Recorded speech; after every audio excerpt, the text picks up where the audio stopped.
Hello, my name is Rich Horn, and today I wanted to show you guys an idea that I thought about on how to make a simple taper in a board. Now you can buy taper jigs from Rockler, from Woodcraft.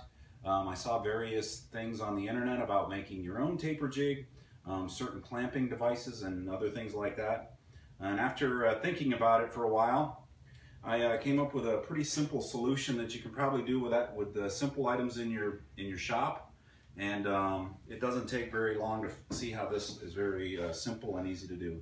So what I want to do is I want to take this square board here and I want to cut a slow taper in that tapers into 2.5 inches from the top on both sides. So you end up with this pyramid looking shape.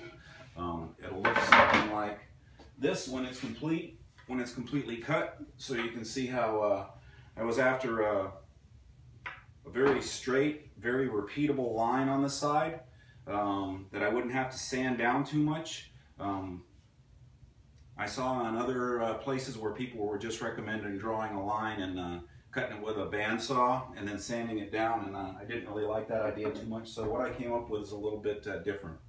So what I thought about was that I pulled this board out of my stock that I had there, and I just wanted to make sure that it was wider. It was wider than the board I'm going to be cutting. So here and here you can see this board, and it allows me to get on this line here to where I'm going to be cutting. Maybe you can see it better if I get over here. So the key ingredient here is that this board has to be wider than this piece. Other ones that I've seen have a clamping device where you clamp this to this and you use the parallel feature of these boards. So you want this to be wider and you want these two edges to be parallel, and you can make one of those if you don't have them on your table saw already. So then what I do is I take this board, and I know this is the piece that's going to be my guide for straight through. So I set my table saw up so that it is exactly that cut. I'm not going to cut this board, I'm just going to use it as a guide. But I want to get this thing exactly so it just fits in there and slides, but yet the blade is on the line. Now what I do is I take a piece of double stick tape. Some of you probably already see where I'm going with this. And I just cut off three strips of it, 3 small squares.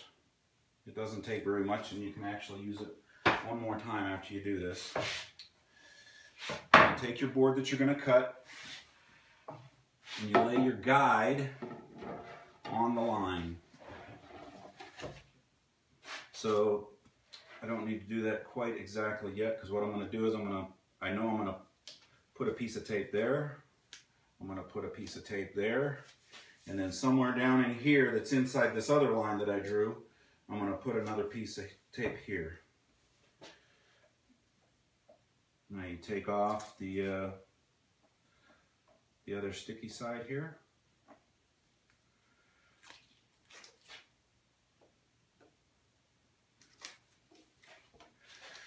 Okay, now I'm going to flip it, and I know those are my guide edges. This one's going to ride the fence and this one's going to ride the blade.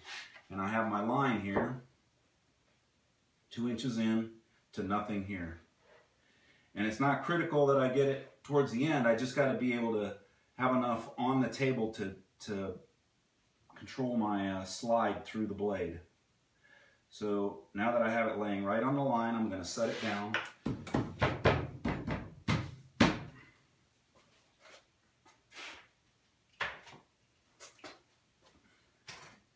Little safety device is on. I'm going to leave the vacuum off so you can hear what's going on. But as you see, when I line this up against this fence over here, my blade is going to line up exactly on this line now, because that's where I set it to go in the first place. So just taking careful to keep it against the fence.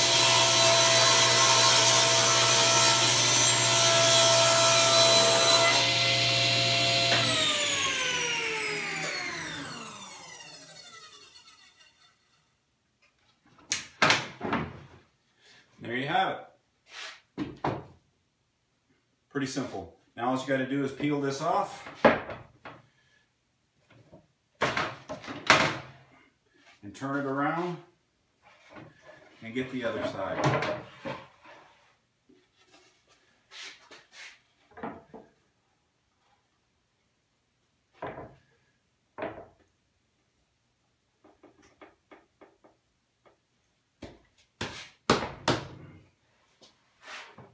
And the beauty of this is that your workpiece stays on the table, and this thing just acts as a guide. So now I'm set up on the bottom end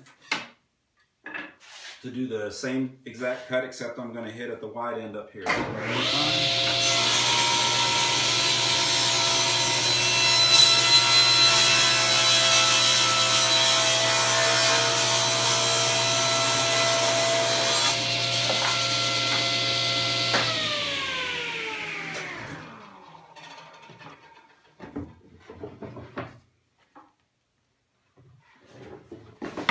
Tape really holds well. Sticks to my plywood. And there you have it. I hope you enjoyed watching. Please like it. And thank you for watching.